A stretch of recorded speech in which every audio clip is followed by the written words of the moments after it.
Welcome. All Hello. right. Hello. Thanks for joining me today. It's good to see your face. It Your is good your to see well you. rested face. Yes, So very well rested. I nice. had a good night of sleep and I'm just so excited to be here. So thank you for having me. Pleasure. I was thinking about our time together, you and I are both kind of Mach 10 energy level, and then when we get together, it's off the chart. So I'm gonna do my best to keep us grounded because I we're think there's a word for that, right? Is it mirror neurons, yeah, right? there you We've go. just got, Exactly. We definitely feed off each other, but we're so excited, we're so passionate about our work, and so that's one of the reasons I love talking with you, working with you. We've had one early touch point when you used to work at Envision. I was a consultant, I would facilitate timelines, and you were the bilingual skill assessment specialist with families, and so you were there as a support person in those conversations. But I wouldn't have considered us colleagues then, because we knew of each other. And then the time went by, and we still haven't been able to really play together in an official sense.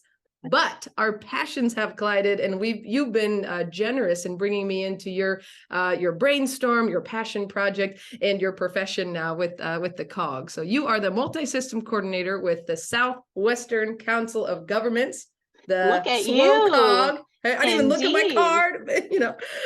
I can tell But you practiced. I did. I've been working on, did all my theater games before we started here today.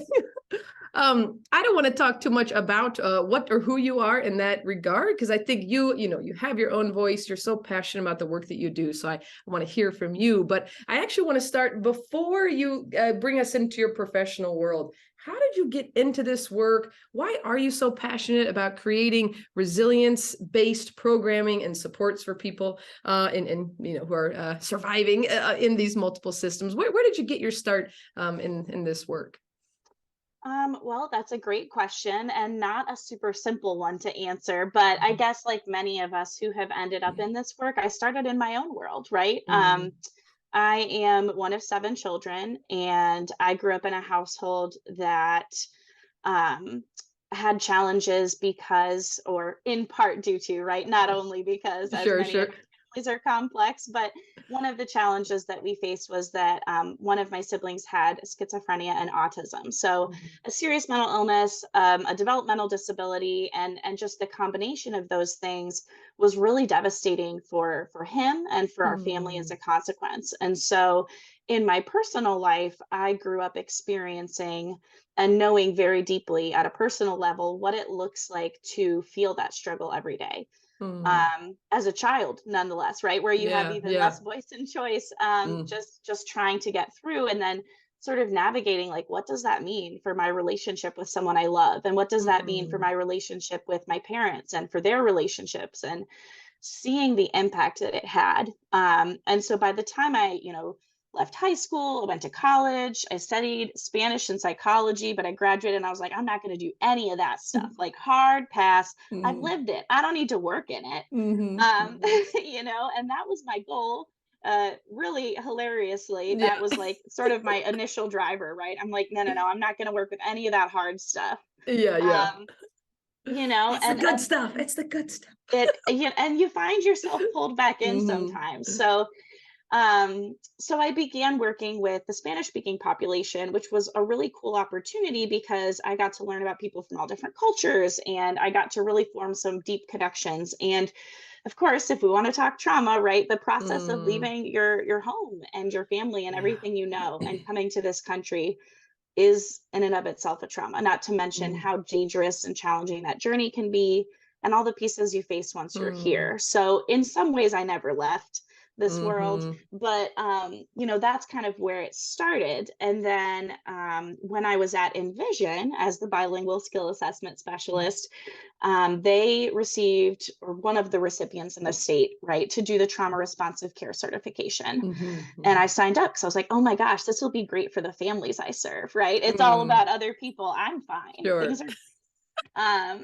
no, no personal drive there. Yeah. And we had gone through our first treating. So just kind of baseline, if any of you have worked with Mary Vicario, as you know, Sarah, right? Mm-hmm.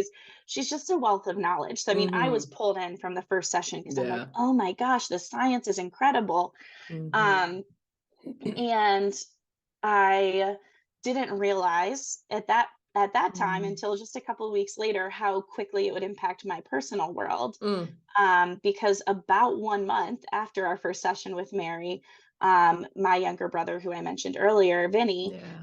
he died unexpectedly Mm-hmm. at 23. And so Yeah. it absolutely shook our worlds, you know. Mm-hmm. We did not expect it. And Mm-hmm. that training in some ways really acted as a lifeline for me, because I Mm-hmm. remember even when I got the news about it, right? In our first session, Mary had talked about at 23 weeks gestational age, we start recording body memories. And, you know, you can see that sometimes because if your parent is a rocker or a Mm-hmm. bouncer, she talks about, Mm-hmm. right? If your Yeah. parent does one of those things, sometimes in times of stress, you'll find yourself doing those things. And I'd gotten the phone call and I was standing in front of the window and I'm rocking and I'm like, huh, Wow. I guess I'm a rocker. Yeah, yeah, light bulb. Um, Wow. and so in that moment, I began to really immediately and intimately experience the things I was learning about, you know, with the intention of Mm-hmm. serving others, but also for myself. Um, Mm-hmm. and so that was really powerful. And that Mm-hmm. really shifted my trajectory because at Mm. that point, you know, as anybody who's experienced any significant trauma, including a great or unexpected loss, Mm. you're just looking for a lifeline. Mm-hmm. And that was part of my lifeline. You were part of it. You Yeah. were there too. Yeah. Um, Yeah. and and so learning all of those tools and all of those strategies and really understanding the science and the reasons behind things that otherwise when you're struggling and surviving, you don't always know why you do the things you Yeah. do, right? Mm-hmm. And we look at a Mm-hmm. lot of the families, kids, adults, whether we're working with them in the DD population or in our daily lives, it's all Mm-hmm. of us. Mm-hmm. Right? We look at the things that people do and they don't make sense. Mm-hmm. And Mm-hmm. understanding that the less something makes sense, the more of a survival response it is, Wow. Yeah. really sort of Yeah. shifts. You know, it's like when you go to Mm. the eye doctor and they're Mm-hmm. kind of doing like, is it one or two? And you're Yeah. always scared because you're like, oh my God, I'm going to say the wrong thing, end up with the wrong prescription. Maybe you have perfect vision. I don't know. Um, It's not my interview. You keep going. but it was not like that in the sense that it Yeah. wasn't like, oh, which one or which one. It was like blurry to clear. Yeah. Yeah. And so that was really powerful. And as we went through that process and Mm. I learned, not only did it make sense for me and my Mm. experience, I began having the opportunity to really practice what I was learning with the families I was Mhm. working with. And as I saw how empowered they became, Mhm. that was healing for me, Yeah. right? Because it Mhm. was this moment of recognizing that even when something is really painful, and even if we are stuck Mm. years later in Mhm. this place of kind of running on a loop and not sure why we're doing what we're doing, to Mhm. recognize and see people modeling for me what that Mhm. resilience could look like to heal and move forward helped give me the courage and the strength that I needed to keep pushing through and move forward. Mm. Mm. And so that's sort of how my personal and professional collided, right? Yeah. And from that Wow. point forward, I was pretty much stuck. It was like, well, this changes everything. Yes. We got to Yes. do everything different now. And I'm just so Yeah. grateful that opportunity happened, you know, and I'm grateful that Mhm. those moments were able to merge in the way that they did, Mhm. to create new meaning and a new Mm. direction for me. Mm. Yes, I'm scribbling all over this because you've said so many things that are really powerful. Even just that last part, like just the meaning making that has come from your experience. I think that's probably a characteristic that you have, a quality that you bring to the work, right? You could have gone in two different directions there, and it would have been normal and healthy and fine, to go into devastation and shock and even maybe push away from the field, right? Because this is too much for me. But instead, you had a different experience where you were able to see this work really come alive, not just in theory, but really in practice. And I think that's what has always struck me about you as a practitioner. You bring in a personalism that I think is sometimes not just lacking in our field, but almost we shy away from it, have boundaries, clock out, don't get too close, don't get too emotional. We know though, if we can't feel, we can't heal. If we don't tap into what is real for us or what resonates with us, then it makes, our work harder and lives harder. So I want to talk about that, because you have, with your work with the COG, you've built programming, you built a program, and you've done a ton of work. I think you spent almost 2 years in the design and the building and the planning process, where you are able to bring your analytical mind, your systems mind, your organizational mind, but you never left out the personal part. You never left out how important it is to not just keep things real and resonant with other people, but you were so particular around language. And I think as a gift that I received when you invited me in for some thought partnership, like how nuanced we were both trying to get around from intake to exit, whatever the program is, that people feel seen and heard in their full humanity, not just a client or a participant, or et cetera. So I think I would love for you to share about your program, and not only just about it as it exists now, because I know it's in launch and in first phase, but what was that process like for you, especially coming out, not just of the grieving process, but of a new kind of invigoration of, oh, this is the work. This is the lifeblood I want to pump into anything I do. And then you got that ticket to say, hey, Joanie, go build it. What was that process like, and where are you now with it? Yeah, so I'm so glad you asked that, because it's really been, again, an empowering, a healing experience. I have to give a shout out to my supervisor, Sharon Travis. Hey, Sharon. She's We love great. Sharon. And when I interviewed and we started kind of talking through, one of the questions they asked is, well, how would you approach this? And I was like, well, I need a minute, because I'm going to write down some bullet points, because I don't do anything on accident. They were like, okay. Nice. But truly, I'm like, I would like a plan. And I think that absolutely, it's both of those experiences coming together. And I do think that was a strength for me, is that so many times when we get into systems work, when we start looking at how do we shift things, how do we do something differently, we start out with maybe a goal of what we want to happen. And then we look at the reality of where we are. And then a lot of times we kind of have to land somewhere in the middle. And that's the world. That's okay. That's life. And I guess what I feel like my experience in a personal way of living through this, what that does differently for me is that I recognize that even if we're only going to get here, the way that we get there matters. Wow. Yeah. The way that we get there is just as important as getting there. Wow. Right.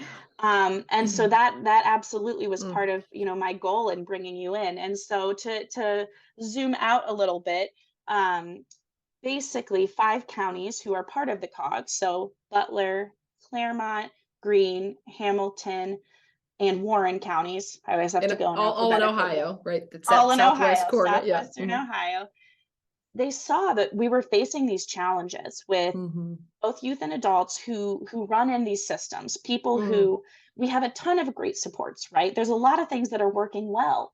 And yet there's always this group that seem to fall through the cracks, right? This group of people who it's just not quite right. And we can't figure it out. And we've done everything we can. And one of the challenges, it's a strength and a challenge, right, in our DD system, is that everything is highly individualized. We have individual service plans, right? Each person has a different approach, and that's wonderful and beautiful. And that can also leave people feeling like they're living on an island if they're one of the families who the normal things, so to speak, don't work for.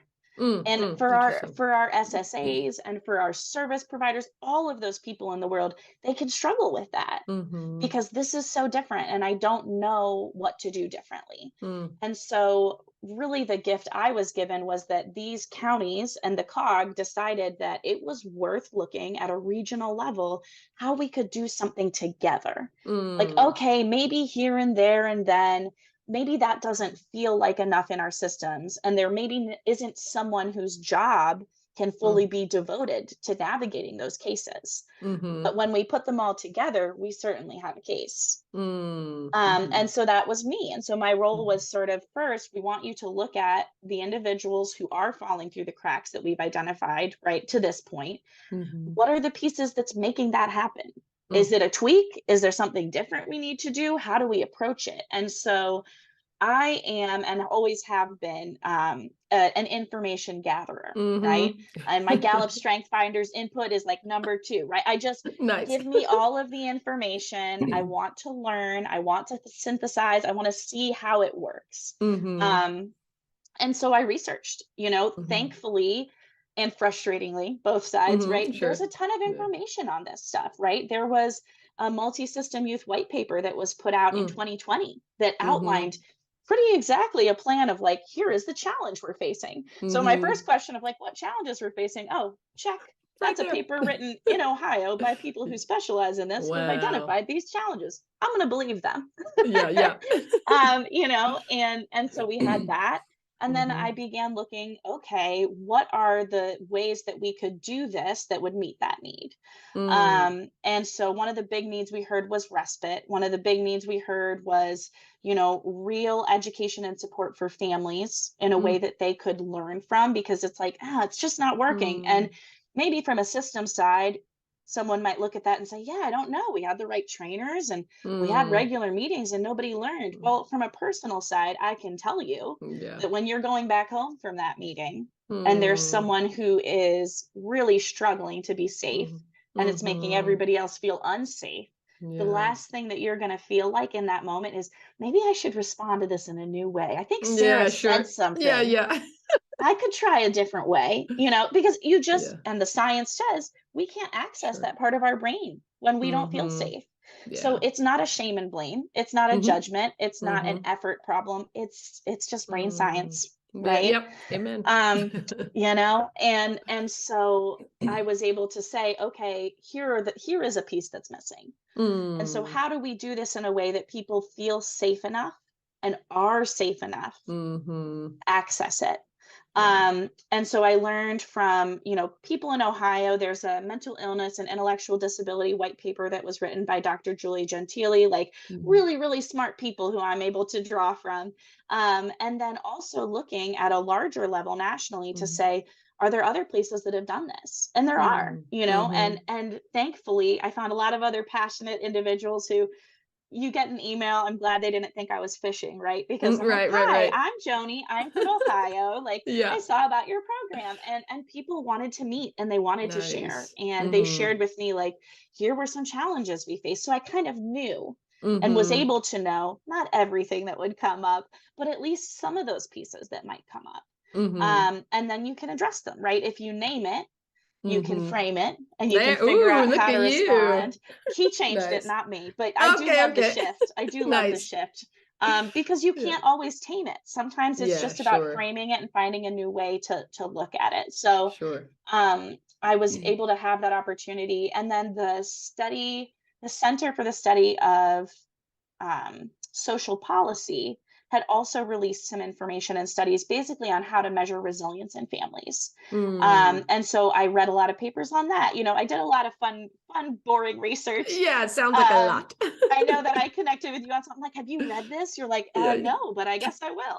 Yeah, yeah. Pass it along. Um, and so I was able to take all of that from people who Mm-hmm. have been looking at and learning from this and try to Mm. integrate it with my lived experience Mm-hmm. and then put together ideas for how we could change this for other people moving Mm-hmm. forward. And so that Mm-hmm. is sort of the approach that we try to take. Yeah. Well, I feel like you're teasing us because you're saying for this and it, tell us what this is and what is it, right? So the program is Respite for Resilience. What does that Yes. mean? If I want to get involved, what does that mean? What are the supports, and what makes it not just unique, but I think what you're creating, and my colleague and good friend and a fan of yours, Danae Riggs, has shared. You're working towards culture change, and there's culture shift, and that's long haul work, right? That you might be planting those seeds now. Generations from now, we'll be watering those seeds, right? But it's a lot that goes into that. So not just what is the program, but what's your vision for a culture shift with the work that you're doing, you're supporting? Absolutely, it is. It's long game work, right? Danae and I both take turns reminding each other of that. Like, Mm-hmm. it's okay Mm-hmm. if it's not a win today. Mm-hmm. And So Respite for Resilience came about as part of the multi-system coordination effort. So Okay. multi-system coordination, my role as the Mm-hmm. coordinator is to identify those challenges and then as much as possible, create sort of a response, a way that we can Okay. respond. And so part of that looks like identifying new and additional services or different services that we need Mm, for those families. And in a wonderful way, there's some really good programs and agencies out there that we were able to say, hey, we really need this service for these mm-hmm. families. And then we partner with them. And then I have that pipeline to get them to the right Mm-hmm. place. But the Mm-hmm. challenge we also found, and this is where Respite for Resilience came about, is that for some of the problem areas, there's not a model. There's not somebody Mm, already doing this that I can tap into, mm-hmm. a county away. Mm-hmm. And that was what we found. And so what we looked at was, okay, we're being told that this is a showstopper for the Mm, families that are living it, right? Families with individuals, so, youth and adults who might be living at home who have developmental disabilities and, whether it's mental illness or just really complex mm-hmm. presentations, Mm, that their expression of those needs becomes unsafe for mm, themselves, for the people around them, and those mm-hmm. families end up in a place where they don't know what else to do. Yeah, sure, sure. And as a result, those families will end up sending a child to a residential Mm, facility. mm-hmm. They'll end up sending that child sometimes out of state Yeah. if the residential facilities limited in Mm-hmm. Ohio are full, they have to. Mm-hmm. Yeah. Or and the case that happened for my family personally was we weren't able to meet the need for my brother, and our other family members were at risk. And the social Mm-hmm. worker told us your best bet for getting him the care you need is to relinquish custody to the state. Mm, And that is a conversation I wouldn't wish on any family. sure. Um, and Yeah. I'll never Unacceptable in a forget sense. it is. Yeah. And I'll Yeah. just Yeah. never forget all of us at a family meeting when my parents told us, like, he's never going to Mm, get to come home from this mm, hospital visit. mm, And we were crying, and it was just, how can the answer to mm, supporting someone I love be to send them away? mm, mm, mm, And so Respite for Resilience pulled on some of that research we'd done and then pulled on conversations with existing respite programs in other states. mhm. And what we wanted to do was build an environment where we could express that number one, all kids are good kids, all people are Mhm. good people, and people do well when they can. Mm, mm, And mm. that trickles up. That's kids, that's adults, that's Yeah. staff, that's families. Everybody Yeah. does well when they can. Um, and the second belief being that families need support. This is Mm, not, we have seen, and I have lived, right, that cycle of a child or individual escalates to needing a mm, hospital stay for their safety, mm, mm, right, or for mhm, the safety of their family members. That's not shameful, that's a reality. mhm. Yeah. But the challenge is that individual, there's no services in that gap point before they Mm, reach the hospital. It's not like overnight somebody all of a sudden starts having these explosive outbursts and we don't know what to do, right? It's mhm. usually or most Mm, often it's an increase. mhm. And what's Hmm. happening that in this gap we're just waiting. Yeah. And when they reach that point, they go to the hospital. That individual gets treatment. The family stays at home. And Mm. the whole conversation at treatment is about how we can fix this kid. Yeah. Yeah. And then after insurance runs out, we send Sure. them home, and then we basically wait for them to escalate again. Yeah.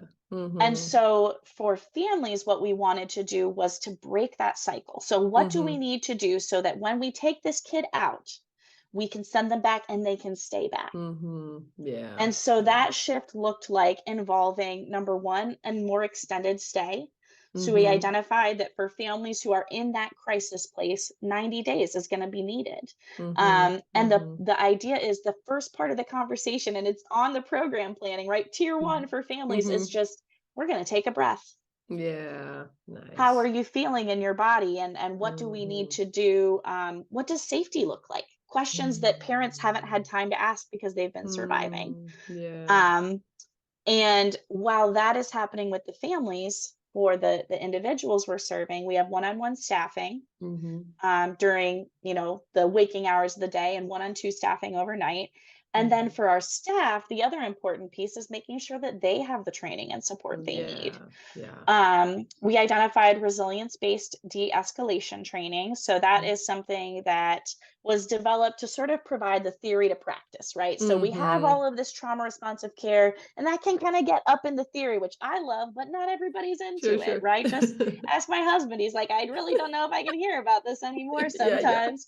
Um, but it's really helpful for the people who are living that day to day to Mhm. be able to work with them and to answer their questions about, okay, so now I know that I need to help my child have voice and choice. What does that Mm. look like when they are Right. throwing things at me? Right, right. How do you want me to do that? And that's a fair Mhm. question. Totally. Let's talk It's not about it. right. It's not Yeah. something that you can just know. Yeah. And so for our staff to have that resilience based de escalation training. And then the other piece I think has made a big difference. And this came, I can't take credit, right? This is like a lot of scientific literature basically says if you want a program to remain true to Mm, its mission, so for program fidelity, mm, you have to provide that ongoing feedback loop of initial mm. training, they're Mhm. implementing, and then you're there to basically say like, hey, that went really well, or ooh, that went okay, Mhm. what do you think we could have done differently, and to Mhm. provide that modeling and that encouragement, um, for everyone in the process to know sort of and feel Mhm. more confident in the way that they're engaging. Mhm. Mhm. And so I also feel like that has been a really big game changer. So Yeah. those three pieces, right? Providing that individual level of care, really trying to respect and give as much power back to that kid or adult as we can, Mhm. providing that family support, right? That Mhm. that education, and we really go through some of the same training tools that we use for staff.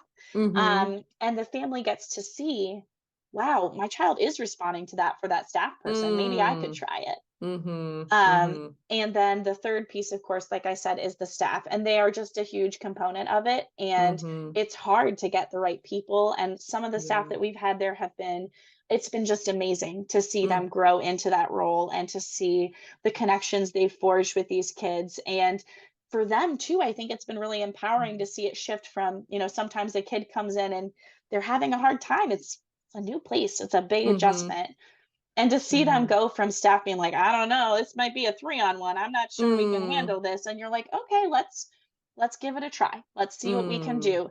And within a couple weeks, right? Everybody loves that child and they're Yeah. doing things together. They're doing things we never thought we'd see. Mhm. And so Mhm. it's been really, I feel like, and my Mm. hope would be that it continues to be a positive experience because Yeah. it's allowing an opportunity to reset and heal and Yes. hopefully get onto a new trajectory. Yeah, beautiful. I love that notion of you're creating a pause. You're creating the capacity for the pause, which we don't have when we're up all night. When we don't have, if we're just we never have a break or that safe space to integrate what we're learning and doing that healing work.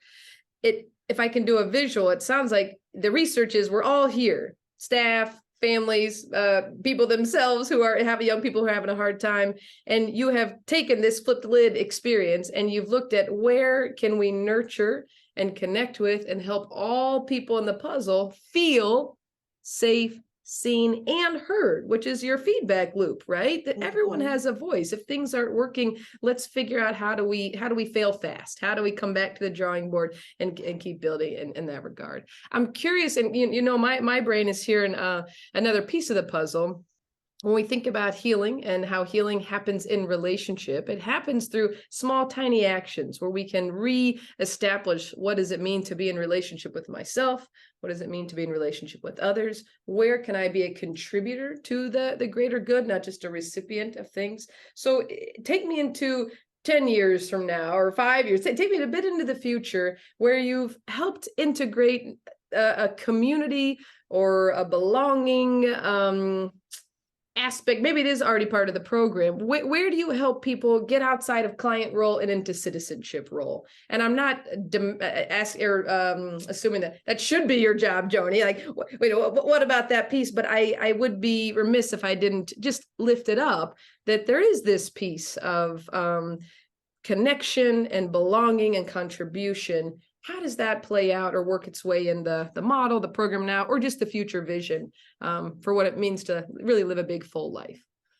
Sarah, it was one of the things I love about you is like anytime I'm like, all right, I'm nailing this. You're like, also, have you considered this? I'm like, oh shoot, yeah, we need to throw that in there. No, but it kind but of I sounds like I'm an remember asshole for even you say it, but you're with it is me here. no, I love it because it's an Yeah, engagement and looking at how can we make this sustainable and how can we make this yeah, work. yeah. And you asked me this question or some form of it when I was Mm, in that mm, planning process, and I was mm. just like, Sarah, I've got all this information. I'm trying to integrate it. Like, will you Yeah, talk it through with me? And you were a wonderful resource yeah. in that space. Mm. And so initially when we talked about that, one of the things I thought about is, okay, how can we measure, which of course, right, I'm Yeah, yeah, all about like, yeah. give me the data. I'm like, how can we Yeah. measure community integration, right? And so I'm like Ah, trying to find a tool for it. There's not really a tool for right, it. right, right. Um, and so I love that question. And that has been Yeah. something that has been a Mm. consideration from day one. Mm-hmm. And what I Yeah. would say is that right now, what it looks like is Mm-hmm.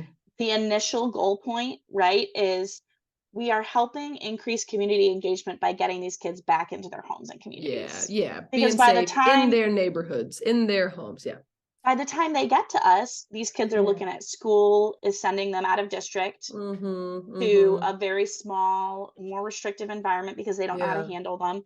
Home is their world has gotten smaller and smaller. I can't invite friends over. I don't know what he's going to Mm-hmm. do, right? They can't take him anywhere because he's Mm. not able to be safe. So, in Yeah. a lot of ways, just that baseline piece of safety is expanding the world, right? And so I can Mm. definitely say for, for one of the children that we worked with, her family really struggled spending time with some of their other family members because it was like we never know Mm. when she's going to she's going to hit her breaking point. We never know what Yeah. that might look Yeah. like. Sometimes our family isn't understanding. And Mm-hmm. through both the work intensively with the young lady and then also with her parent and her family, for them to understand the why, right? It's Mm-hmm. that dual approach. So mom was then able to translate some of that information to her family to Yeah, say, cool. hey, when we're together, if you see her doing this, or if she asks for help, right? At the center, we're Mm. working on building that skill to ask for help in the pause, Yeah. right? Yeah. But at Yeah. home, part of it needs to be that mom is saying to her siblings and to her Yes. parents, right? Hey, Yes. when we're together and my child says help to me, I need Mm-hmm. to go. And I Yeah. need Yeah. you to step up in these ways for my other kids. Mm-hmm. And that has been so powerful. I mean, so we've seen of the kids we've served, kids who Mm. were going to be sent out of district, they're now back in their home school. I mean, Yeah. they're integrated in a classroom environment that they're Yeah. thriving in. Yes. We've Awesome. got a kiddo who, that same family, right, that they weren't getting to spend as much time with their other family because they just Mm-hmm. felt like all of their focus had to be on keeping this one child safe. And now, Mm-hmm. like, she's spending time and helping take care of her little brother and like bonding Yes. in new ways. Yes. And so, my initial piece, I feel like Mm-hmm. that's part of what's happening is that by Mm-hmm. keeping them where they are and belong, Mm-hmm. we Mm-hmm. give them that opportunity. And in the Mm-hmm. future, what I would love to see 5, 10 years from now, right, Mm-hmm. is even more intention in the way that kids go home. So right now, we Mm. do work on integrating, like making sure that there's, care when they go back home, Mm-hmm. right? Mm-hmm. Are you set up with a social worker? Are you set up with Mm. someone who can keep checking in on you? We actually continue to be a resource and get to do Mm-hmm. planned respite for short term. Mm. Like, hey, in Mm-hmm. 3 weeks, you can come back for a weekend, right? So that Mm-hmm. parent knows they're going to get a Yeah. breather. Um, Mm-hmm. but I'd love to see it be more intentional in terms of how Mm. can we get those kids to that next level of, can we invite them or help them participate Mm. in some community engagement, right? Is Mm. there an Mm. Mm. opportunity for them to join a club? An opportunity Mm-hmm. for them to do something, in Mm-hmm. the civic capacity, even if it's a one-day volunteering opportunity, Mm-hmm. something that Mm-hmm. provides the opportunity to take that social valued role from Mm. inside where we are, which is important and it's a baseline starter, 100%. right? Yeah, amen. um Yeah. but to help them Yeah. see, oh, this shows Mm-hmm. up and matters in the way I get to be in the world. Mm-hmm. Yeah. So Yeah. that would be the goal. Yes, yes. Well, and I love that. And I think the other thing, and we've talked about this, we don't want to, the unintended consequence of getting more intentional is we then programatize community, right? And so that's I think the sticky part about this notion of belonging. Do I belong to myself even? Do I know that my body is my body? Do I know that my voice matters? Do I know that my opinions are valued with the people that I'm surrounded by, right? That's maybe a first step to what does it mean to feel connected? Can I walk out of my house and do I see people who are familiar or who are excited to wave back, right? There are these small and big experiences that come with connection. And I don't think we can formalize it because then it can take away the magic of it, but to have it as a guiding light, to know that we are taking steps to help people feel safe, connected, and then really equipped to navigate stress and challenges. That's the coolest thing I think about, trauma and resilience being buzzwords all over the place, is we're getting more clear on what those definitions are. And resilience really is the capacity to navigate, to continue to be flexible, have that flexible nervous system to address challenges that come my way. And I don't hear you developing programming to fix or to save or to end, right? You're here to create safety, connection, and then real true empowerment so people can live their lives by their own design and that they have the choice. You don't have a choice when you're here all the time. So how do we help people feel grounded, connected, and then they know it's not just you're out of here, right? Joanie's here, the COG's here, Club Phoenix is here. Like we are here to walk with you on the journey. So absolutely, that capacity piece is huge, right? It's internal capacity for me to know that I can survive this, that there's someone safe I can count on, that there's a different way for me to do this, right? I mean, that's a huge piece. And then, that external capacity of saying, absolutely, that's the whole shift, right? Is I want to stop looking at how we can fix things because we can't fix it, right? There's not a version of humans that aren't going to need, there's not a version of us that's not going to need support and connection and love. And so what can we do to increase our capacity to meet those needs when they look different than we've seen before? Right. It's shifting that lens. So I love that word. Yes, you're a culture builder, you're a culture shifter. I know that you bring heart to this work and your huge brain, Joanie. My God, your capacity for research and intake, and then to do something with that. Full disclosure, I'm just envious about it. It's so amazing how you've been able to do that. So thank you for the work that you're doing. Thank you for investing in all these counties that you're connected with. I am sure folks outside of your 5-county region are hearing our conversation. So we're going to put your information in our of course in our newsletter, and people I imagine could reach out to you and say, hey, how do we learn from you, or how do we connect your program over here? And I'd imagine you'll be open to that. But anything final that you would like to say to folks if they want to find you, reach out to you, or partner together, even pick your brain, because there's so much to pick. One of the things, and this is a gem I stole from my younger sister, right? She's 25. It's hard to keep track when they're 7 in my defense. Who knows? Yeah. But one of the things that she said recently that stuck with me was, we all are because others were. And so I just want, I guess, I hope I am giving the vibe. I hope I would say it explicitly as well, right? That I am here as a resource, right? If you want to try to talk about the way you might make some shifts, whether that's incremental, whether that's big, how do we do that? I've got an annotated bibliography I put together just for fun of some of the research, right? Exactly. Happy to share. Please reach out, and and you'll see on our website too, on SWOCOG.org, I do have sort of an outline of kind of what are the pieces of multi-system coordination. One of the things we put together, and again, putting a plug in for this, we have a public resource database. Nice. And you can search by county, you can search by service, you can search by age range. And so all of the links to some overviews and our contact information is available there. And definitely don't hesitate to reach out if you have questions or if you want to talk more. Awesome. Thank you, Joanie. You're a resource, you're a joy, and we'll see you out in the world, out in the work. Thank you so much, Sarah. All right. Thanks.